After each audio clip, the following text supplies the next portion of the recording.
അക്ഷരങ്ങൾ. സംസ്കൃതത്തിൽ അക്ഷരം എന്നാൽ ക്ഷരമില്ലാത്തത് അക്ഷരം അഥവാ നാശമില്ലാത്തത് അക്ഷരം എന്നാണ്. അക്ഷരങ്ങൾ ചേർന്ന് പ്രതിഫലിപ്പിക്കുന്നത് വാക്കുകൾ.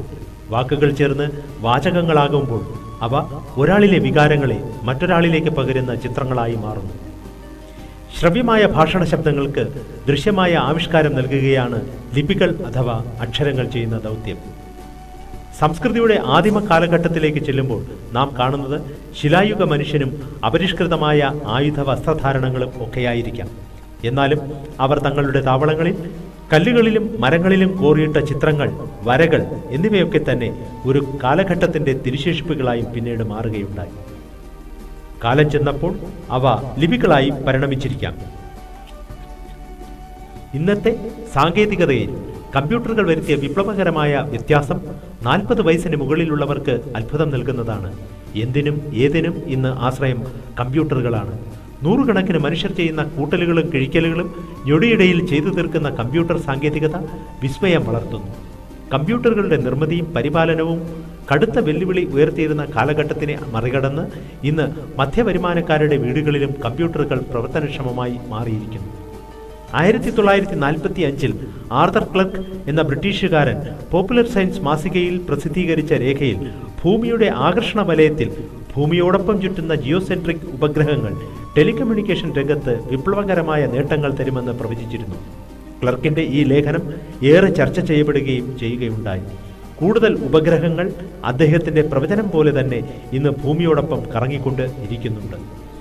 കണക്കുകൂട്ടലിനും എഞ്ചിനീയറിംഗ് അധിഷ്ഠിതമായ കാര്യങ്ങൾക്കും മാത്രമായി ഒതുങ്ങേണ്ടിയിരുന്ന കമ്പ്യൂട്ടറുകളെ ജനപ്രിയമാക്കിയത് കമ്പ്യൂട്ടറുകളെ തമ്മിൽ ബന്ധിപ്പിച്ചുകൊണ്ട് ഇന്റർനെറ്റ് സാങ്കേതികത 1960 അമേരിക്കൻ മിലിറ്ററി റിസർച്ച് വിഭാഗവും ചില സ്വകാര്യ സംരംഭകരും US നാഷണൽ സയൻസ് ഫൗണ്ടേഷന്റെ ധനസഹായത്തോടെ വികസിപ്പിച്ചെടുത്ത ഇന്റർ നെറ്റ്വർക്കിലൂടെയാണ്. ഗ്ലോബൽ ഡാറ്റ കമ്മ്യൂണിക്കേഷൻ അങ്ങനെ സാധ്യമായി. തുടർന്ന് ഇന്റർ നെറ്റ്വർക്കിനെ ലോപിച്ച് ഇന്റർനെറ്റ് പ്രയോഗത്തിൽ വന്നു.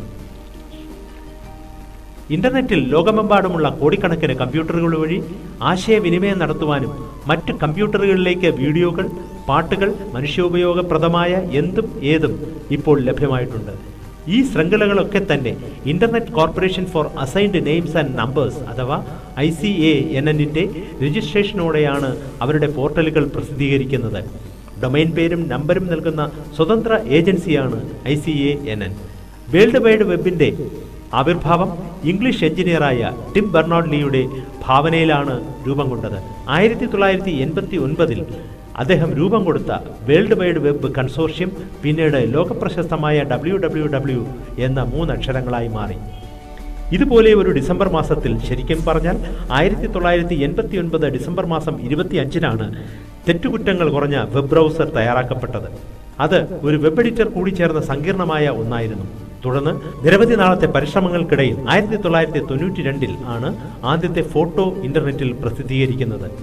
94കളിൽ തന്നെ നെറ്റ്സ്കേപ്പ് നാവിഗേറ്റർ തുടങ്ങിയ ചില ബ്രൗസറുകൾ പ്രത്യക്ഷമായിട്ടുണ്ടായിരുന്നു. 1995 ഇതേ തുടർന്ന് മൈക്രോസോഫ്റ്റ് ഇന്റർനെറ്റ് എക്സ്പ്ലോറർ പുറത്തിറക്കി. ബ്രൗസറുകളുടെ യുദ്ധവും അതോടെ ആരംഭിച്ചു.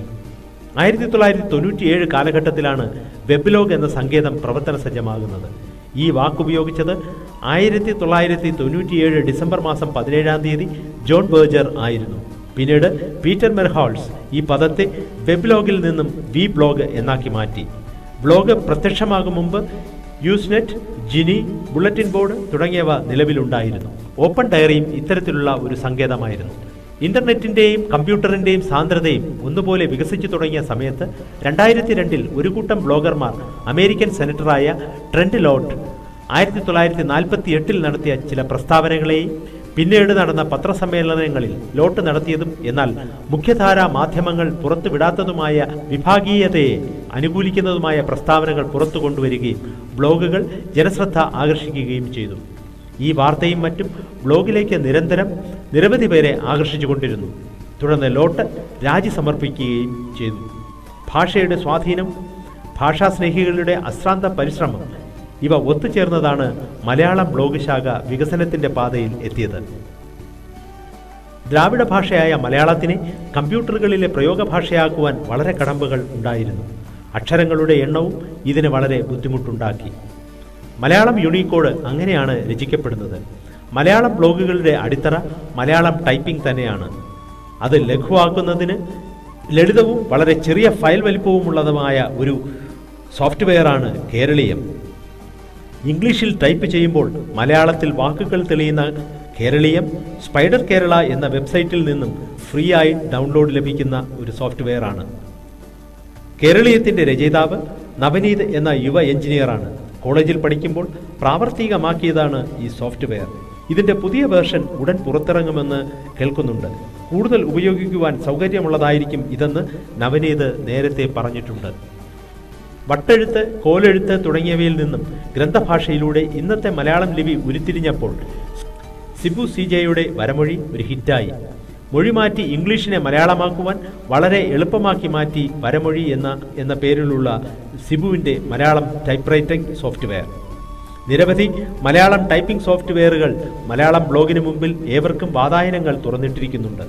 മലയാളത്തിൻ്റെ ബ്ലോഗുകൾ ഇൻ്റർനെറ്റിൽ സുലഭമാണ്. സ്വയം പ്രസാധകരാകുന്നതിനാൽ പത്രങ്ങളിലേക്ക് രചനകൾ അയച്ച് നാളുകൾ കാത്തിരുന്ന പ്രസാധക യോഗ്യമല്ല എന്ന മറുപടി ലഭിക്കും പോലെ ബുദ്ധിമുട്ടുകൾ ഇതിലില്ല. ഓരോരുത്തർക്കും അവനവൻ്റെ ഇഷ്ടപ്രകാരം രചിക്കുവാനും പ്രസിദ്ധീകരിക്കുവാനും ഇതിലൂടെ സാധിക്കുന്നുണ്ട്, അതും ഞൊടിയിടയ്ക്കുള്ളിൽ. വിദ്യാഭ്യാസമോ മറ്റേതെങ്കിലും സാങ്കേതികമായ ജ്ഞാനമോ ഇതിന് ആവശ്യമില്ല. സാധാരണക്കാർക്കും ഇത് ഉപയോഗിക്കാവുന്നതാണ്. പത്രത്താളുകളിൽ 60 വയസ്സിന് മുകളിലുള്ള സജീവ ബ്ലോഗർമാരെ പറ്റി പലപ്പോഴും വാർത്തകൾ വന്നിട്ടുള്ളത് നാം വായിച്ചിട്ടുണ്ട്. ബ്ലോഗ് പ്ലാറ്റ്ഫോമുകളിൽ ബ്ലോഗ് ഇടുന്നതിനെ പോസ്റ്റ് ഇടുക എന്നാണ് പറയുക. എത്ര പോസ്റ്റ് വേണമെങ്കിലും ഒരാൾക്ക് പ്രസിദ്ധീകരിക്കാം. ബ്ലോഗ് ലോകത്തിലെ മലയാളം ബ്ലോഗ് സൈറ്റായ നമ്മുടെ ഭൂലോകം ഓൺലൈനെയും അതിൻ്റെ ഉപയോഗത്തെയും ഇവിടെ ഞാൻ പരിചയപ്പെടുത്തുന്നു. നിങ്ങളുടെ ബ്രൗസറിൽ www.bhulogamonline.com എന്ന് ടൈപ്പ് ചെയ്ത് എൻ്റർ കീ പ്രസ് ചെയ്യുമ്പോൾ ഭൂലോകം ഓൺലൈൻ്റെ പ്രധാന പേജ് നിങ്ങൾക്ക് മുന്നിൽ തുറക്കപ്പെടുന്നു. ആ പേജിലായിരിക്കും നിങ്ങൾ ഇനി പോസ്റ്റ് ചെയ്യുന്ന രചനയും പ്രത്യക്ഷപ്പെടാൻ പോകുന്നത്.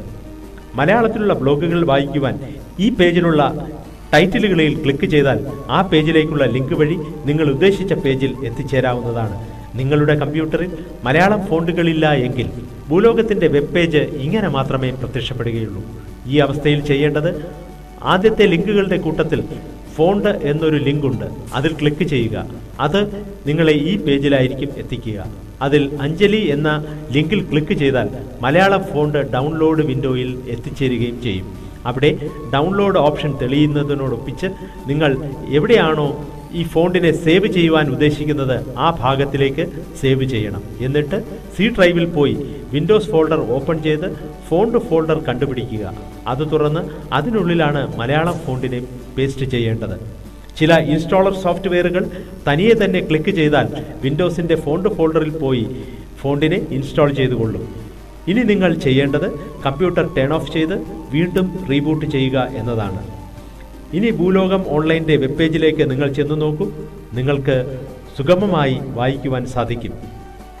ഇനി നിങ്ങൾ ചെയ്യേണ്ടത് നിങ്ങളുടെ പേര് രജിസ്റ്റർ ചെയ്യുക എന്നുള്ളതാണ്. അതിനായി മെയിൻ മെനുവിൽ ലോഗിൻ എന്ന ലിങ്കിൽ ക്ലിക്ക് ചെയ്യുക. അത് നിങ്ങളെ വേർഡ്പ്രസിൻ്റെ ഈ പേജിലായിരിക്കും എത്തിക്കുക.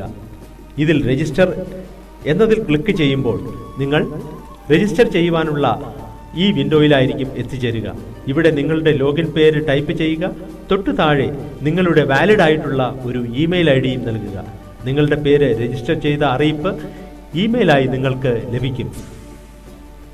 രജിസ്ട്രേഷൻ പൂർത്തിയാക്കി കഴിഞ്ഞാൽ ഭൂലോകം ഓൺലൈൻ്റെ പ്രധാന പേജിൽ നിന്നും ലോഗിൻ ലിങ്കിൽ ക്ലിക്ക് ചെയ്ത് വേർഡ്പ്രസിൻ്റെ ലോഗിൻ പേജിൽ എത്താം.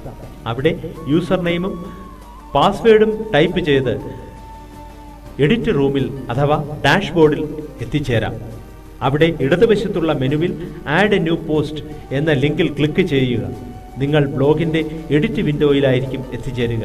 കേരളീയത്തിലോ വരമൊഴിയിലോ ഒക്കെ ടൈപ്പ് ചെയ്തു വച്ചിരിക്കുന്ന നിങ്ങളുടെ വാചകങ്ങൾ അല്ലെങ്കിൽ രചനകൾ അതിൻ്റെ മെനുവിലെ എക്സ്പോർട്ട് ടു ചാറ്റ് വിൻഡോ എന്നതിലോ എക്സ്പോർട്ട് ടു യൂണിക്കോഡ് എന്നതിലോ ഒക്കെ ക്ലിക്ക് ചെയ്ത് എഡിറ്റ് വിൻഡോയിൽ പേസ്റ്റ് ചെയ്യുക.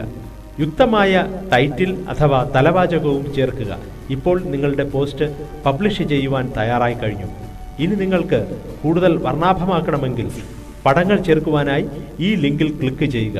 അത് നിങ്ങളെ ഇമേജ് അപ്ലോഡർ വിൻഡോയിലേക്കായിരിക്കും എത്തിച്ചേർക്കുക.